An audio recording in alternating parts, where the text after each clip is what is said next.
Over the last 24 hours and even on my live stream today, I've seen a lot of Ian Gary defenders on social media. And here's some of the stuff I pulled from Twitter. I don't want people going to search this up and looking up the username and all that. I just want to use these quotes as a discussion of topic today in this video. And that is people saying they don't understand why Ian Gary's getting hate. And that's what we're going to talk about in today's video, why Ian Gary is getting so much backlash, why people are being obsessive about him and talking about every little detail right now.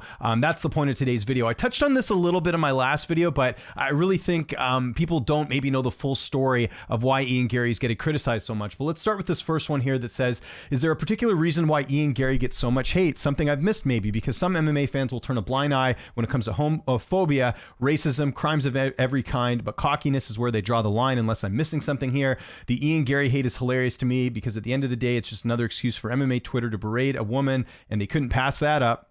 Can someone give me a reasonable reason to hate Ian Gary? Where did the Ian Gary hate start? He's one of the hottest up and comers, has 6 striking knockout potential and is Irish. I get that some Daggies, I'm guessing Dagestanis, don't like him due to his ethnicity, but I rarely see an Ian Gary post that speaks positively about him, which seems crazy to me. Doesn't seem crazy to me. And this video is not to dump on Ian Gary, but I'm trying to explain why people don't like him. And I don't know if people have been living under a rock, but this all started with Jeff Neal, him wearing a mugshot of Jeff Neal and selling it. Now, Jeff Neal, for the most part, over his career, not a guy known to be really controversial or say anything crazy.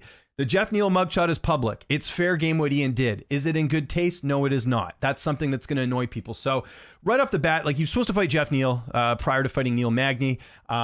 He, was scheduled to fight him. There was no trash talk. I don't think Jeff said a single bad word about him. And then Ian goes out there and wears a mugshot of Jeff Neal, which just like right off the bat, people are like, what are you doing? Like, this is very uncharacteristic of Ian. If you look at Ian's past opponents, Keenan, Song, Darian Weeks, all these other names, we didn't really hear Ian go after the opponents, but when he fought Neal, for whatever reason, he decides to wear this mugshot. So that's first where I think people are kind of like, dude, what are you doing? Like, this isn't even like, maybe some people thought it was funny, but I think a lot of people saw this and said, like, it's not, like, there's no reason to go after Jeff. Like, again, if this is Colby Covington and Colby Covington gets a DUI and Ian Gary's fighting Colby Covington and wearing his mugshot, that's understandable because Colby said some things that definitely would annoy people, and he's not liked by a lot of people in the MMA community. So that's more understandable. But who's Jeff Neal? Like, he's not a guy that's like controversial at all. So that's the first thing.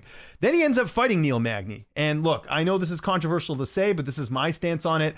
Neil Magny makes a really, really bad analogy when it comes to talking about beating up Ian Gary. He says that I'm going to whoop him like I'm going to whoop my 3-year-old. And look, is Neil Magny ever been considered a child abuser prior to the fight with Ian Gary? No. Has he ever been in any sort of trouble with the law? No. Neil Magny made a bad comparison. Ian Gary took advantage of this, and you can read the quotes here. Saying that he basically shouldn't talk. And this went on even after the fight, but he basically tried to paint Neil Magny as a child abuser.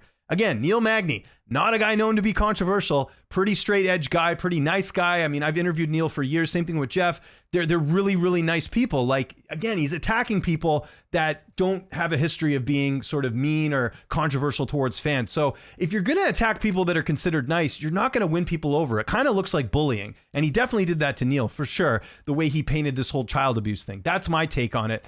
I think it was in really poor taste. So after that fight, he talks about, he beats up Magny, gives him the bird after the fight, like all this different stuff. He's like trying to make Neil Magny be this like terrible person. And I think, again, this is why people are sort of upset with this. And then the latest thing, which is what I talked about in the last video as well. Look at this photo. Vicente Luque, very big moment for him. He gets baptized. All this, we're talking about religion here, which anyone knows in society, you mess with someone's religion, that's going pretty low, right? So Gary sees this post and then he makes this comment, December 16th, he'll be standing in front of you all tall and blonde because Luque says, I believed in him and seen how much he's blessed me in his life. Now, first off, these two used to train together. Now, I understand they're fighting now and, you got to put that aside. But like Luque, again, not a guy known to be like a jerk or like a controversial like Sean Strickland type or anyone like that, right? Luque's a pretty nice guy for the most part. These guys are former training partners. They buried the hatchet. There was an audio message when this fight was booked. It seemed like everything was fair.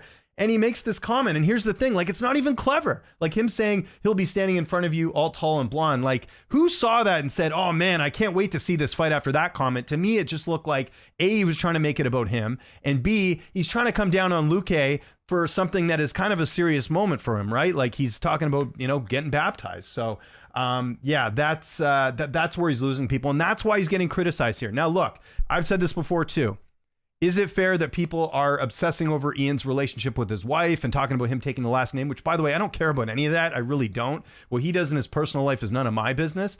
Yeah, that stuff's a little obsessive. The stuff about his family, people drawing conclusions, saying that the ex-husband lives with them, all this different stuff. I don't really care about any of that. That type of stuff, I will agree with people. That's going a little bit overboard. But this idea that Ian Gary cannot be criticized is just insane to me. When you're going after three different fighters that are pretty nice for the most part in the eyes of MMA fans, right? I mean, guys that don't have a history of getting arrested, don't have a history of saying anything crazy and controversial. It just looks like you're trying to bully them, and people see right through that, and that's why they're going after Ian Gary here. That's my theory on this. So all these takes about saying that, oh, fans turn a blind eye to, certain things that are going on. Yeah, fans do in a lot of cases. But I've heard people say, even make comparisons to John Jones, saying, well, no one said anything about John Jones abusing his wife. Yes, they did. There's plenty of articles, people online talking about John Jones and some of the things that have happened to him outside the cage. So this idea that you can't be criticized is just bananas to me.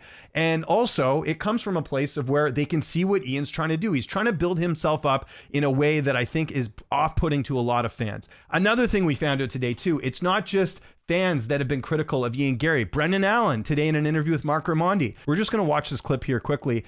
It's not just fans that are going after Ian Gary. Even former training partners are saying things about Ian Gary and how he's kind of been rubbing people the wrong way. So listen to this. Apparently, there's some interesting footage that's out there. And then you get things like someone posted a video of Shavkat and Jason wrestling. I was there on that day. I watched it. I was 2 feet from it. One, I feel how I feel about the video. But two, I think he commented somewhere on there. I heard someone say he commented somewhere on there. He records everything, right? They record everything. But just know there's video, and he knows what name not to say to let it come out of what happened to him. I'm not going to release it, but just know there is someone in that gym that has slept him out. So for him to come in and say, oh, everyone knows how good he is striking and how good he is here and this and that and this and that. Yeah, everyone has their days. Hell, he's probably got the better of me a couple sparring sessions, but there's many sparring sessions I did what I did too.